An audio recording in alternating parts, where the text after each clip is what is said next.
Men hozir sizlarga ma'lumot beradigan kitoblarimni hayotingiz davomida mutlaqo o'qiy ko'rmang. Men chunki jiddiy gapiryapman.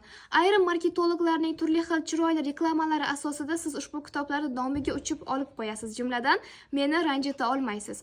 Mudhish psixologiya deb nomlangan ushbu kitobni mutlaqo o'qishni tavsiya qilmayman. Nimaga?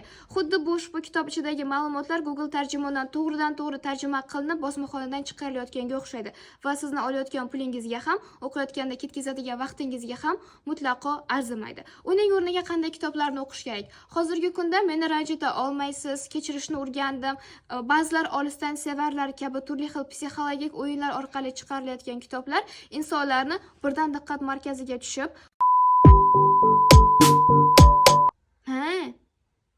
Ha?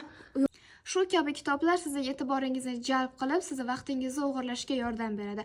Aslida esa agarda siz o'zingizning qadringizni bilsangiz yoki o'zingiz shaxsiyatingizni rivojlantirishni xohlasangiz, mudhish psixologiya, men kechirishni o'rgandim kabi kitoblarga mutlaqo murojaat qilishni maslahat bermayman.